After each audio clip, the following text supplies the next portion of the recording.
여러분께서는 지금 경제학자 곽수중이 보는 새로운 시사, 곽수중의 뉴스 정면 승부와 함께하고 계십니다. 네, 4부 계속 이어가겠습니다. 노동일 교수님과 정현정 교수님 두 분과 함께하고 있습니다. 계속해서 국민의당 이야기를 좀 해보죠. 모르겠습니다. 정치 구단이 할 수 있는 이야기인지 아니면 정치 꼼수 구단이 할 수 있는 이야기인지는 모르겠습니다만 박지원 전 대표는 두 가지 가지고 다 특검하자 그랬습니다. 특검을 해야 될 사안입니까? 아니면은 조사단에서 먼저 밝혀서 명명백백한 잘못과 사과를 해야 될 일입니까? 아니 왜 특검 얘기가 좀 왜 나오나요? 특검이라고 하는 것은 보통 이제 검찰 수사에서 도저히 뭐 정치적 중립성이라든지 이런 문제 때문에 검찰 수사에서 제대로 밝히기 어려운 일이 있다. 그렇죠. 뭐 그러면 이제 뭐 특검을 해서 여야 합의를 해서 특검을 발의해서 특검하는 것이지. 지금은 이제 검찰 수사가 막 시작된 단계거든요. 네. 그러니까 검찰 수사가 이런 문제를 놓고서 무슨 정치적 중립성이 문제가 되어가지고 그럼요. 제대로 수사를 못하겠다. 이렇게 의심할 수 있는 여지도 전혀 없는 것이고요. 네. 그리고 또 한 가지는 이제 그러니까 그야말로 뭐 물타기, 네. 뭐 꼼수 뭐 이렇게 할 수 있게는 이해할 수 없는 거죠. 예. 그러니까 그건 말이 안 되는 것이고요. 이 문제는 심각한 범죄 행위입니다. 이게. 예. 그러니까 공직선거법상 특히 이제 허위사실 공표죄는요. 네. 굉장히 검찰도 엄하게 다스리고 법원도 이에 대해서 굉장히 당선 무효형을 내는데 주저하지 않습니다. 예. 공직선거법상 이 허위사실 공표죄를 보니까요. 예. 당선되게 하기 위해서니까 당선되거나 되게 하기 위해서 허위사실 공표한 경우 징역 5년 이하입니다 이게. 그런데 당선되지 못하게 하기 위해서 다른 사람을 허위사실 공표하면요 징역 7년 이하의 벌기에 처하게 돼 있습니다. 지난번에 최근에 자유한국당의 김진태 의원 기억하시죠? 뭐 공약 이행률이 몇 위다 이렇게 한 거. 제가 보기엔 별로 심각한 문제도 아닌 것 같은데 그게 무슨 허위사실 공표죄로 지금 기소가 되어가지고 1심에서 벌금 200만 원 나왔죠. 아시지만 선거법상 벌금 100만 원 이상이면 그거는 이제 당선 무효입니다. 그러니까 이건 어마어마한 심각한 범죄 행위거든요. 그러니까 범죄 행위를 저질러서 검찰이 수사를 하는데 자체 조사를 한다? 무슨 자체 조사? 그것도 말이 안 되는 겁니다. 검찰의 수사를 기다려야 되는 것이지 검찰에서 협조를 해야 되는 것이고 그러니까 자신들이 조사를 해서 뭘 발표한다는 것도 어이없는 얘기입니다. 그래서 중요한 부분을 지적해 주셨는데요. 이 문제를 놓고 국민의당의 대응 방식이 두 갈래로 나뉘어진 것을 아마 발견하실 거예요. 그러니까 전 지도부, 그러니까 이 선거 때 예를 들어서 일정한 책임을 가지고 있는 지도부는 아까 박지원 전 상임선대본부장이 얘기한 것처럼 특검을 한다거나 강공 드라이브로 정면 돌파하는 것처럼 그런 대응을 하고 있고요. 그러면서 진상조사 얘기가 나오는 거거든요. 사실은 자체 진상조사라는 게 제대로 작동한 적이 없어요. 지난번에 박선숙 의원과 김수민 리베이트 건도 진상조사단을 꾸려서 이상돈 의원이 당시 진상조사위원장을 했는데 그냥 흐지부지 하고 끝나버렸단 말이에요. 그러니까 그 전 지도부는 지금 그런 방식으로 이 문제를 해결하려고 하고 있고 지금은 박주선 비대위원장 그러니까 현재 지도부 비대위 체제니까 그 지도부는 사실은 검찰 조사를 기다려보고 검찰 조사를 세게 해야 된다. 그래서 명명백백하게 밝혀야 되고 그 부분에서 당의 책임이 있다 그러면 당의 책임을 반드시 져야 된다. 이런 방식으로 사전에 지금 사과하고 이렇게 두 갈래로 가고 있는 거거든요. 그러니까 이 자체로 상당히 국민의당이 실제로 문제를 해결하는 방식에 있어서 전 지도부가 겸허하게 이 문제를 받아들이고 반성하지 않는다는 걸 보여주고 있는 거거든요. 그러니까 현 지도부도 스텝을 꼬이는 거예요. 당장 원내대표인 김동철 원내대표가 또 뭐라 그랬습니까? 특검 얘기를 또 같이 하게 되는 이런 아주 혼란들이 지금 나오면서 당이 이 문제를 열심히 적극적으로 뭔가 대응하고 국민 앞에 겸허하게 밝히고 명명백 이런 모습이 아니라 또 물타기하는 모습으로 지금 넘어간다는 거죠. 그러니까 그런데 영향을 주고 있는 것도 사실은 박지원 전 상임선대위원장이 지금 계속 그렇게 일종의 물꼬를 터주고 있는 거거든요. 그렇게 하시면 안 된다는 거예요. 이제 그 합리적인 의심이 가는 건 이런 겁니다.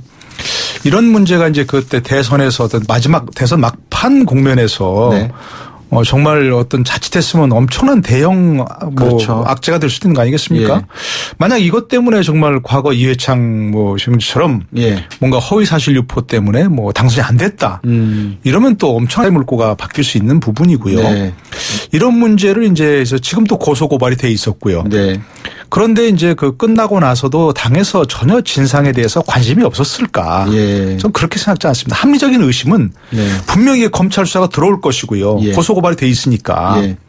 대세월 문제인데 그러면 그 다 선거 끝났으니까 네. 우리 다 끝났다.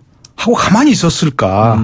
좀 그렇지 않았을 거라 생각합니다. 네. 박주선 비대위원장도 그렇고 이 문제를 아주 굉장히 강하게 제기했던 그 이용주 의원도 그렇고 또 김인원 그 공명선거 부단장인가요? 네. 그분도 그렇고 다 검사 출신입니다. 네. 그리고 검찰 출신이 좀 많습니까? 그렇죠. 우리 국민의당 김경진 의원, 천정배 의원, 검사 출신은 아니지만 어쨌든 어쨌든 굉장히 많습니다. 법조인들이. 예, 율사들이. 그리고 대변인들도 참 방송에 나와서 막 그 문준영 의혹 가지고서 계속 큰 소리로 떠들었던 사람들 중에 법조인들도 많고요. 법조인의 기본은 뭐냐면요. 공격만 하는 게 아닙니다. 항상 방어를 생각합니다. 공격과 방어를 어떻게 할 것인가. 그러면 저 부분에서 어떤 취약점이 있는가를 늘 생각하게 됩니다.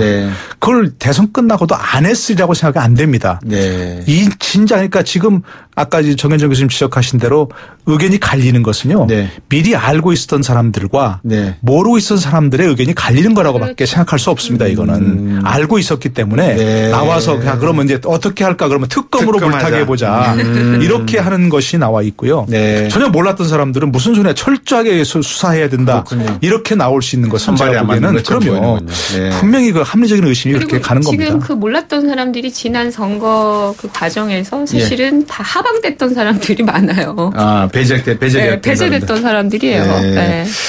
청취자 여러분들께 제가 송구스럽다는 말씀을 드려야 된다는 생각이 드는 게 제가 이렇게 정치를 잘 모르고 미숙하다 보니까 첫 번 인터뷰할 때 우리 김관영 의원한테 질문할 때 송곳 질문을 못한 것 같아요. 이러한 내용들을 좀 알고 있었으면 김관영 의원한테 좀 더 날카로운 질문을 던졌을 건데 대신에 청취자 여러분들께서 지금 노동현 교수님과 또 정현정 교수님께서 상세하게 어떤 역학적 관계가 숨어 있을 수 있는지에 대해서 전해 요약해 주고 계시니까 참고하시면 될 것 같습니다. 방금 하신 말씀은 국민의당 안에 이 사실을 사전에 알고 있었던 사람들과 전혀 몰랐던 사람들 간에 지금 대응법이 두 가지로 나뉘고 있다. 알고 있었을 수 있었던 사람들은 특검하자라는 식으로 빠져나가려고 지금 하고 있고 전혀 몰랐던 사람들은 철저하게 조사해서 자잘못을 가리자 이렇게 정면 돌파로 나오고 있다는 말씀입니다. 여기에 이제 안철수 전 대표의 책임 문제에 대해서 한번 여쭤보지 않을 수가 없습니다. 어떻게 정치적 책임은 져야 되지 않을까요? 책임이 있죠. 그거 아니어도 지금 안철수 당시 대선 후보는 어려운 상황 아니겠어요? 정치적으로. 지금 국민의당은 대선 평가도 지금 하고 있는 상태거든요. 자체 평가 백서를 남기는 작업들. 그러니까 이런 과정에서 패배 요인은 사실은 가장 많은 걸 알고 있는 분 아니겠어요? 그렇다면 정치적 책임은 피해갈 수 없을 것 같고요. 그리고 이렇게까지 공당이 실제로 아까 말씀드린 것처럼 대선 후보이면서 또시 전직 당대표였습니다. 그렇죠. 그러니까 이런 모든 시스템 자체가 제대로 가동이 안 됐다라고 하는 점에서 안철수 대표 그 당시에도 사당화 논란이 있었잖아요. 이게 공당이 아니었다는 걸 보여주는 거거든요. 그렇죠. 그렇다면 그런 차원에서 안철수 전 대표나 후보는 사실 이 책임으로부터 자유로울 수 없습니다. 자, 문재인 대통령 당선 이후에 상당히 정리해야 될 문제들이 많이 있습니다만 어쨌든 국민의당 문제가 이제 뭐라 그럴까요? 수면 위에 사실 부상하고 있는 상황인 것 같습니다. 국민의당 문제와 더불어서 바른정당은 이해운 의원을 대표로 선출했고요. 이제 자유한국당이 홍준표 전 지사 그리고 원유철 의원 한 3분 정도가 지금 전당대회에서 대표를 경선을 하고 있는 것 같고 국민의당도 사실 이원주 의원과 천정배 의원, 정동희 의원이 아마 전당대회에 나와서 대표를 놓고 있죠. 야당 3당이 지금 전당대회를 하고 있습니다. 어떻게 보십니까? 노동현 교수님. 일단 이해운 대표 당선도 상당히 의미가 있는 거라고 보고요. 저 그 부분을 먼저 얘기하고 싶은데요. 지금 그렇게 되면 이제 정의당의 심상정 대표까지 포함해서 5당의 대표 중에 3명이 지금 여성 아닙니까?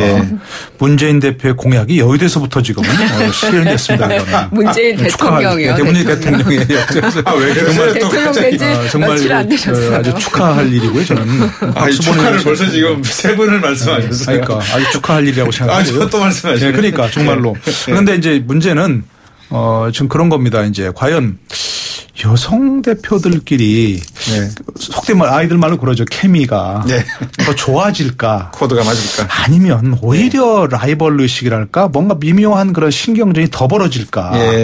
전 그런 걸 조금 관심 갖고 보고 있어요. 그 케미 안 맞는 질투 싸움하는 그러니까 그렇게 보시는 게 남성과 말로 그러잖아요. 여자의 적은 여자라고. 그죠. 그래서 혹시 그럴까? 저는 그래서 이혜원 대표의 역할이 상당히 중요할 수 있다 이렇게 생각합니다. 네. 그분이 뭐 이제 인상적으로 후덕한 그런 만면의 이미지고 네. 발언은 강성으로 하지만 네. 뭐 그런 이미지기 때문에 후덕한 이미지이기 때문에 네. 그런 어떤 추미애 대표나 이런 좀 그런 좀 까칠한 분들 네. 사이에서 예. 찰게 윤활유 역할을 하면 예. 어떤 그 당이 좀 지금 협치가 네. 여의도 전국이 잘 안 되고 있는데 네. 오히려 좀 좋은 그런 방향으로 갈 수도 있지 않을까 해서 기대를 많이 하는 편입니다. 정말. 저는 이혜훈 대표를 보면서 무슨 이제 여성 문제를 떠나서요. 그분이 원래 원박 아닙니까?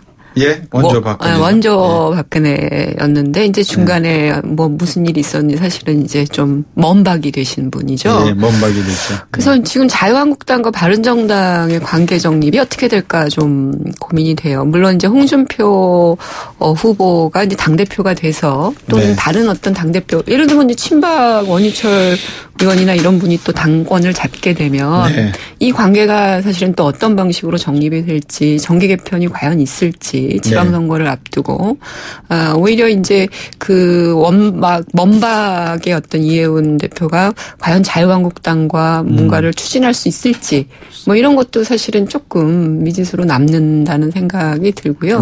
국민의당은 아까 말씀하셨는데 이번 이 이유미 건으로 통해서 8월에 전당대회를 할 수 있을까 고민이에요. 이 상태로 전당대회를 할 수 있을까요? 혹시 민주당의 일부는 휩쓸려 들어가고 나머지는 민주당에서 받겠습니까? 이렇게 증거 조작까지 해가지고 정권을 힘들게 만든 후보를 힘들게 만들었는데 만약에 그게 사실이라면 뭐 그걸 받아들이겠습니까? 민주당에서 정치적으로 가능성은 이런 거죠. 이제 범죄 혐의가 있는 사람들은 이제 사법 처리가 되고 처리하고 나머지 이제 잘 몰랐던 순수한 사람들은 이제 개별적으로 입당하는. 그래서 국민의당은 공중분해되는 시나리오도 가능할 수 있죠.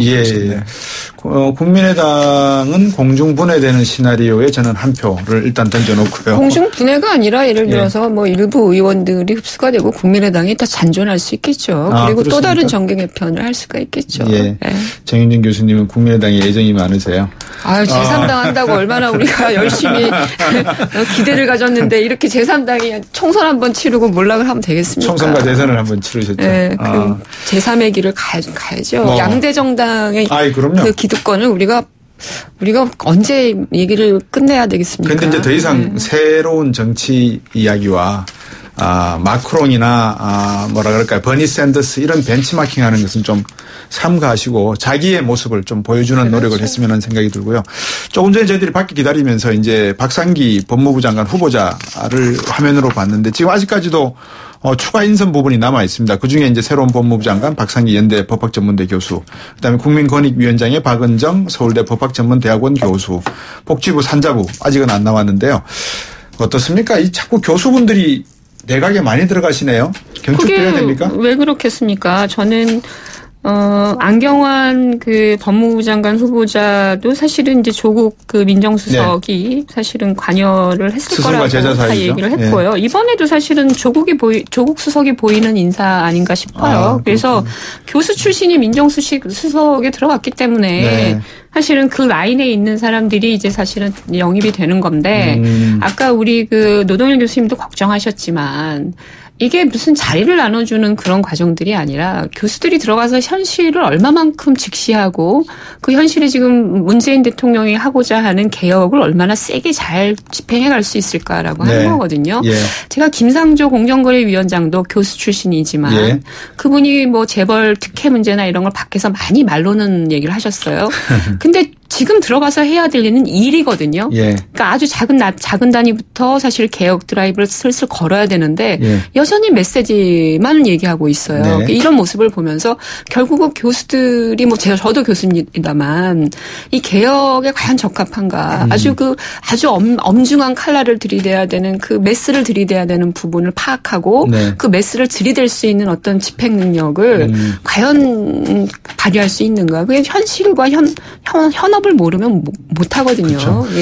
근데 우리나라처럼 그 교수가 이제 과대 포장되고 과도한 기대를 받는 나라가 많지 않은 것 같아요. 뭐 많이 얘기되지만 이제 미국 같은 경우만 해도 교수가 이제 어떤 공직에 들어가려면 되게 국장급으로 실무자로 들어가서 실무를 익히고 난 다음에 그 다음에 이제 뭐 차관부 이렇게 차관부 이렇게 거치는 그런 경우를 보는데 우리는 너무나 바로 어떤 리더십을 발휘해야 할 포지션에 바로 들어가거든요. 네. 현업을 모르는 건 지금 말씀하신 대로. 네. 제가 뭐 교수를 폄하하는 게 아니고 예. 교수의 본질적으로 교수는 혼자 1인 성주입니다. 네. 자기 혼자 잘하면 되는 것이고요. 예. 그러나 장관이나 이런 공직은 자기 혼자 잘해서 되는 게 아니지 않습니까? 예. 리더십을 발휘하고 밑에 네. 어떤 수많은 이해관계인들의 어떤 요구들을 잘 절충해내서 무언가를 이뤄내야 할 사람들이란 말입니다. 네. 그러나 교수는 저 오늘도 저도 이렇게 얘기하고 있지만 이런 건 능합니다. 뭐 남들 하는 거 비판하고 예. 분석하고 뭐 이런 건 능한데 자신이 스스로 이 뭔가를 이루어 나가는 그거는 훈련이 안 돼 있습니다. 기본적으로. 그러니까 전 그런 점에 봤을 때 우려되는 부분이 그런 거예요. 예를 들어서 뭐 이제 딱 법무부 장관 하나만 얘기해도 다른 건 다 마찬가지입니다. 네. 네. 뭐 우리가 지금까지 봐서 뭐 예를 들어서 외부에서 특히 교수 출신들이 저 공직에 들어가서 뭔가 탁월한 업적을 남겼다? 그 기억나는 사람 있습니까? 저는 없습니다, 별로. 네. 예전에 그 박정희 정권 때 남도구 총리 그 장관 네. 이런 분은 오래도록 했고요. 굉장히 오래도록 했고 박정희 대통령의 신임이 절대적이었기 때문에 그의 힘이 실렸던 거지.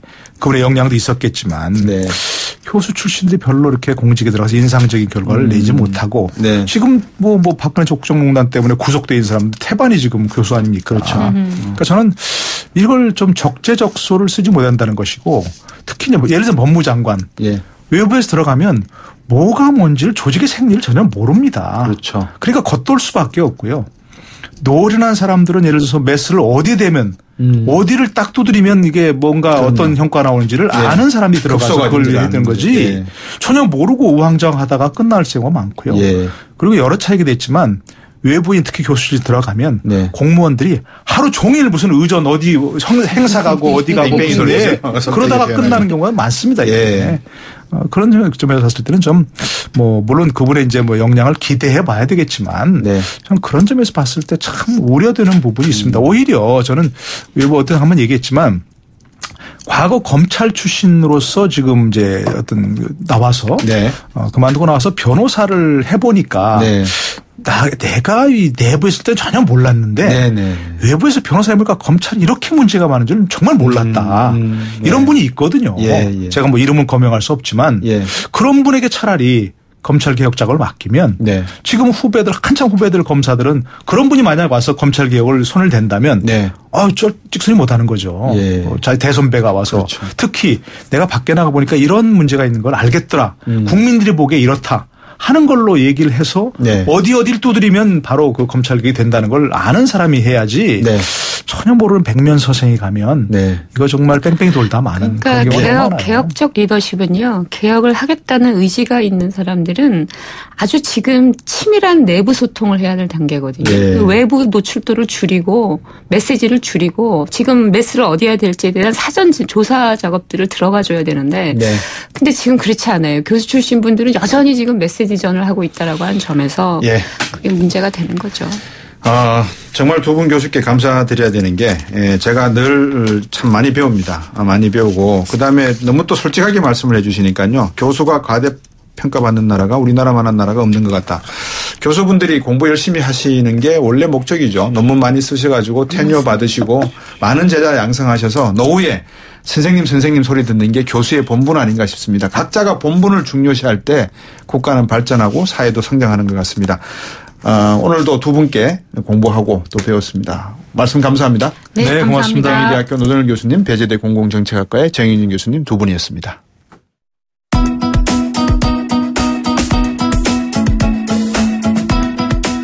YTN 뉴스 FM 뉴스 정면승부 준비한 내용 여기까지입니다. 내일 다시 뵙겠습니다. 박수정이었습니다. 고맙습니다.